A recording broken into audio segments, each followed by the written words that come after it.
Okay, so let's talk about something many of us might have bumped into, or at least wondered about.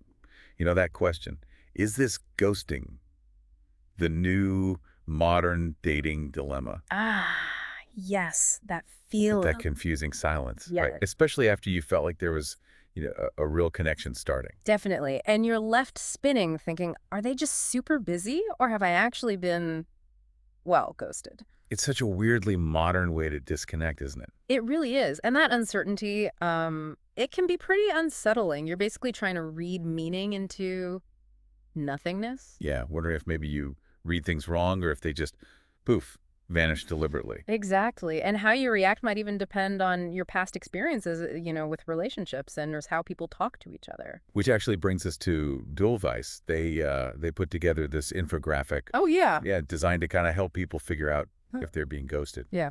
Especially helpful maybe for those who haven't hit this particular dating wall before. That sounds useful, like a visual guide for decoding the silence. Pretty much. Because it's not always super clear cut, is it?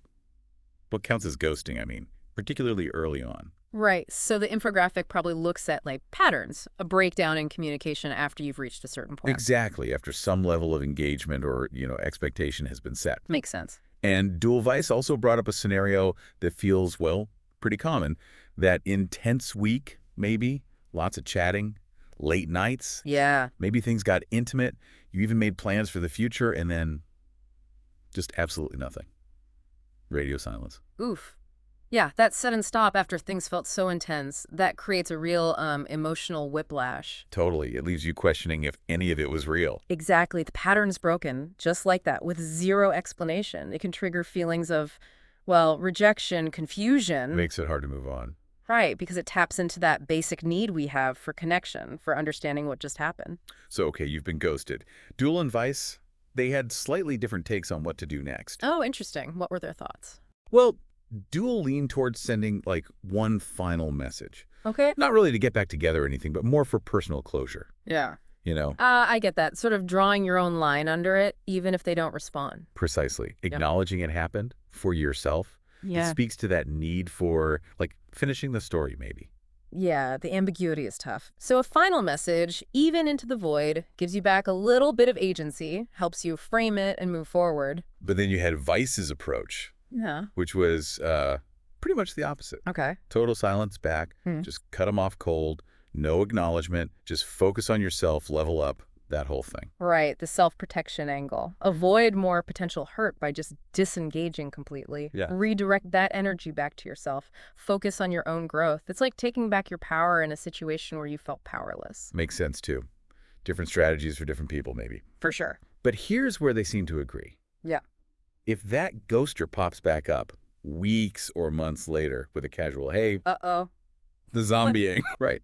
They both basically said the best response is more ghosting. Huh. Give them a taste of their own medicine. Maybe. Or Yeah. just recognizing a pattern, Yeah, it highlights that the behavior was disrespectful. A casual, hey, doesn't really fix disappearing like that.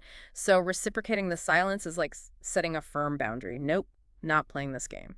Ultimately, though, the big point DuelVice hammered home, and it feels really important, What's that? is that being ghosted.